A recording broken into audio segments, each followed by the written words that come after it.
오늘 새벽 예배 하나님의 말씀은 열왕기하 25장 22절서부터 26절까지 말씀입니다. 먼저 성경 봉독하겠습니다. 유다 땅에 머물러 있는 백성은 곧 바벨론 왕 느부갓네살이 남긴 자라. 왕이 사반의 손자 아히감의 아들 그달리아가 관할하게 하였더라. 모든 군대 지휘관과 그를 따르는 자가 바벨론 왕이 그달리아를 지도자로 삼았다 함을 듣고 이에 느다니아의 아들 이스마엘과 가레의 아들 요하난과 느도바 사람 단후메스의 아들 스라랴와 마아가 사람의 아들 야하사니아와 그를 따르는 사람이 모두 미스바로 가서 그달리아에게 나아가매 그달리아가 그들과 그를 따르는 군사들에게 맹세하여 이르되 너희는 갈대아인을 섬기기를 두려워하지 말고 이 땅에 살며 바벨론 왕을 섬기라. 그리하면 너희가 평안하리라 하니라. 7월에 왕족 엘리사마의 손자 느다니아의 아들 이스마엘이 부하 10명을 거느리고 와서 그달리아를 쳐서 죽이고 또 그와 함께 미스바에 있는 유다 사람과 갈대아 사람을 죽인지라. 노소를 막론하고 백성과 군대 장관들이 다 일어나서 애굽으로 갔으니 이는 갈대아 사람을 두려워함이었더라. 아멘. 오늘 새벽 예배 하나님의 말씀은 어떤 신앙의 모델을 따를 것인가, 어떤 신앙의 모델을 따를 것인가라는 제목으로 말씀을 전하도록 하겠습니다. 2000년대 초반, 2000년대 중반으로 기억을 합니다. 그러니까 NCD, 그러니까 Natural Church Development라는 그 아주 세미나가 한국 교회에 선풍적인 인기를 끈 적이 있습니다. 세미나도 굉장히 많았고요.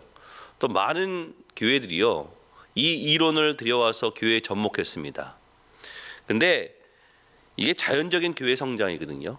근데 이 NCD를 가지고 부흥한 교회가 하나도 없습니다. 그 이유가 무엇이냐? 그러니까 모델이 없기 때문에 그렇습니다. 모델. 그러니까 이론은 있었지만 모델이 없었어요. 무엇을 따를 수 있는 모델이 없었습니다. 모델이 그만큼 중요하다는 것입니다. 오랫동안 우리가 열왕기 상하서를 살펴봤습니다. 열왕기 상하서를 보면요, 하나님의 은혜와 하나님의 영광으로 세워졌던 이스라엘 백성들이, 이스라엘 이 나라가 불순종과 또 수치로 멸망을 합니다. 이유가 무엇일까? 오늘 이 열왕기서의 결론과 같은 말씀을 오늘 전하려고 합니다. 이 열왕기서를 보면요, 반복되는 이름이 나옵니다. 누구냐면은 다윗이 나오고요, 여로보암이 나옵니다. 그러니까 열왕기서의 왕들을 평가할 때 이 왕은 다윗의 길을 따랐다, 여로보암의 길을 따랐다, 이렇게 이야기를 합니다. 그러니까 다윗과 같이 선한 왕이 세워졌으면 이스라엘 백성들, 이스라엘 나라가 강해졌고, 또 여로보암과 같이 악한 왕이 세워지면요 그 나라가 약해졌습니다. 그러므로 여러분, 우리가 하나님 앞에 받은 바 축복 중에 정말 중요한 축복이 무엇이냐? 이 지도자의 축복입니다. 여러분, 지금 이 시대에 참 나라가 혼란스럽지 않습니까? 여러분, 이 나라의 지도자를 위해서 기도해야 됩니다. 그러니까 지도자의 축복을 우리가 받아야 된다는 것입니다. 열왕기사를 정의한다 그러면, 그래서 다윗의 길을 갈 것인가, 여로보암의 길을 갈 것인가, 이렇게 살펴볼 수 있습니다. 다윗의 길을 행했던 선한 왕들은 이스라엘 나라를 강하게 이끌었고, 또 여로보암과 같이 악한 길을 간 사람은 그 나라가 점점 쇠약해지는 것을 열왕기 상하서를 통해서 보게 됩니다. 그럼 오늘 이 열왕기사의 이 결론을 맺으면서 다시 한번 우리가 살펴보는 것은, 그럼 이 여로보암의 길이 무엇이고 다윗의 길이 무엇이라는 거예요. 핵심적인 특징을 가지고 오늘 살펴보도록 하겠습니다. 오늘은 여로보암의 길을 살펴볼 것이고, 또 다음 새벽에는 다윗의 길에 대해서 살펴보겠습니다. 오늘 이 여로보암의 길인데요, 여로보암의 길의 특징이 무엇이냐? 이 세 가지로 살펴볼 수 있습니다. 첫 번째는 무엇이냐? 우상숭배입니다. 여로보암의 길의 특징이 무엇이냐면, 첫 번째는 우상숭배라는 거예요. 베델과 단에 금송아지를 만들었습니다. 그리고 너희들 예루살렘으로 내려갈 필요 없다, 이 금송아지를 섬기면 된다, 우상숭배를 했습니다. 여러분, 이 우상숭배를 해서 망한 케이스들이 굉장히 많죠. 대표적인 것이, 저는 그 모세가 시내산에 십계명을 받으러 올라갔을 때 이스라엘 백성들이 그 모세를 기다리다가 지쳤을 때 이 아론이 금송아지를 만들었죠. 그래서 그 사건으로 인해 가지고 이스라엘 백성들 하루아침에 3,000명이나 죽는 일이 벌어집니다. 근데 이 여로보암 특징이 뭐죠? 이 역사 속에서 배워야 되는데 그 역사 속에서 배우지 못했다라는 거예요. 여러분, 이 우상이라는 것은 특징이 무엇이냐? 눈에 보이는 겁니다. 이스라엘 백성들 이 금송아지를 만들어 놓고 바알이라고 얘기하지 않았습니다. 뭐 아세라라고 얘기하지 않았습니다. 이것을 하나님이라고 이야기했어요. 그러니까 사람들은 왜 그러면 이 금송아지를 하나님으로 섬기는 일들이 벌어졌느냐? 인간은요, 자꾸만 눈에 보이는 것을 섬기려고 하는 특징이 있어요. 그 본능이 있습니다. 그러니까 우상의 특징이 뭐죠? 내 눈에 보이는 거예요. 그래서 십계명에 보면은 하나님께서 뭐라고 말씀하시죠? 내 형상을 만들지 말라는 거 아니에요? 근데 이것은 우리 인간의 본능하고는 맞지가 않아요. 인간은 자꾸만 보는 것을 좋아합니다. 특별히 여러분 구약 시대에 보면은 이 솔로몬 때 성전을 만들지 않습니까? 솔로몬이 성전을 만들었습니다. 근데 사실은 하나님께서 그 성전을 만드셨을 때 그 마음은 받으셨지만 그렇게 기뻐하시지는 않은 것 같아요. 왜 그렇죠? 하나님께서 성전 안에만 계신 분입니까? 그렇지 않죠. 사실 이 건물을 만들었다라는 것은요, 하나님을 위해서 만들었다기보다는 엄밀히 말하면은 우리를 위한 것입니다. 우리를. 그러니까 하나님의 발등상은요, 온 땅이에요. 하나님은 어디나 계세요. 근데 우리가 눈에 보이는 것을 믿기가 쉬우니까 하나님께서 그것을 허락하신 것일 뿐이에요. 중요한 것은 뭐죠? 내 마음의 중심이에요. 보는 것을 쫓아가는 것이 아니라 내 마음의 중심이 온전히 하나님을 향해 있어야 된다는 거예요.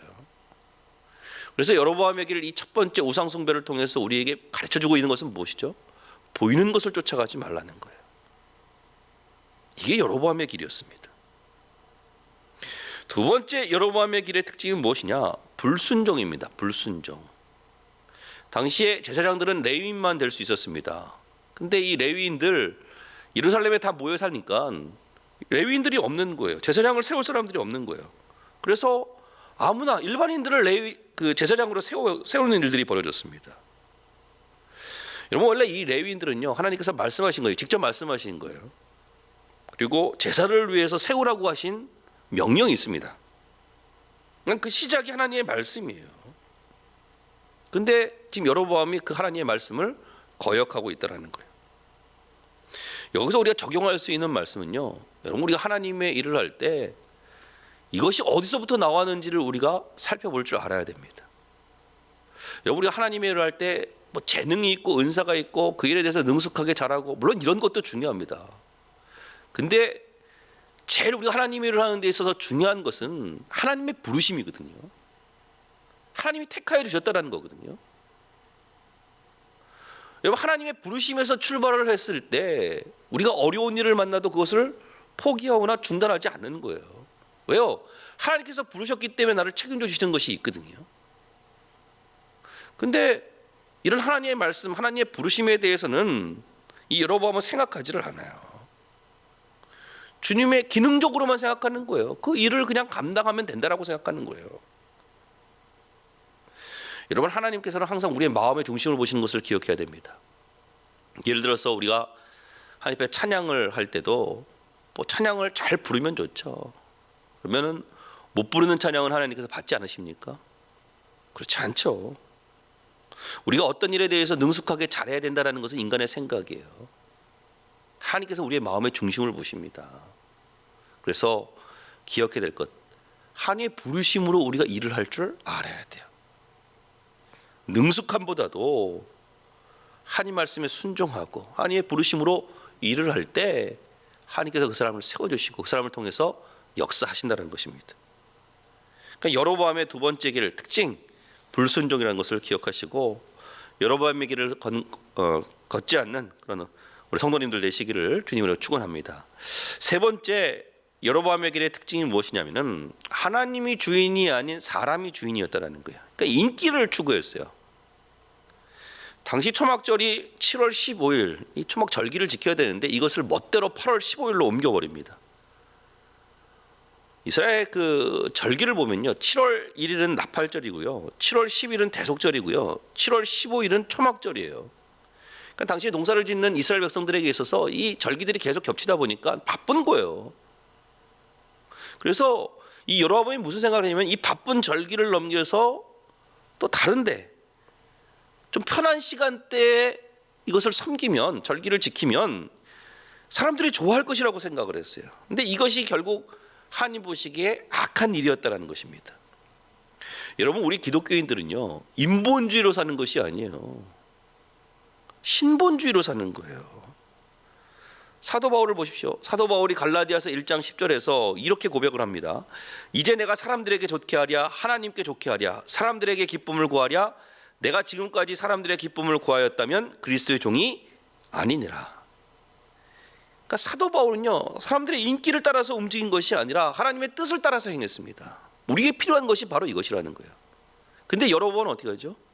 항상 사람들의 시선, 사람들의 인기, 그 마음속에는 뭐예요? 주인의식이 없는 거죠. 하나님이 나의 주인이라고 고백하지 않는 거예요. 사람이 주인인 것이죠. 여러분, 신앙의 모델이 참 중요합니다. 여로보암의 길이 있고요, 다윗의 길이 있습니다. 여러분, 어느 모델을 따라가시겠습니까? 저는 오늘 새벽 예배 이 말씀을 듣는 우리 성도님들, 여로보암의 길이 아니라 다윗의 길을 따라가기를 원합니다. 여로보암의 길 특징 말씀을 드렸죠. 우상숭배입니다. 우상숭배. 또 불순종이에요. 또 하나님의 주인이 아닌 사람이 주인인 것을 따라갔습니다. 우리 반석기 모든 성도님들, 여로보암의 길이 아닌 다윗의 길을 따라갈 수 있는 그런 은혜의 종들 되시기를 주님으로 축원합니다. 기도하겠습니다.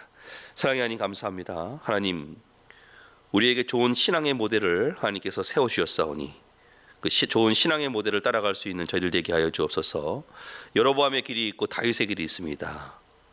여로보암의 길, 겉으로 보기에는 화려하고 또 승승장구하는 길같이 보이지만, 하나님, 우리가 여로보암의 길을 따라가는 것이 아니라 하나님께 순종하고 하나님을 주인으로 섬기는 다윗의 길을 따라갈 수 있는 은혜의 종들로 저희들을 세워 주시옵소서.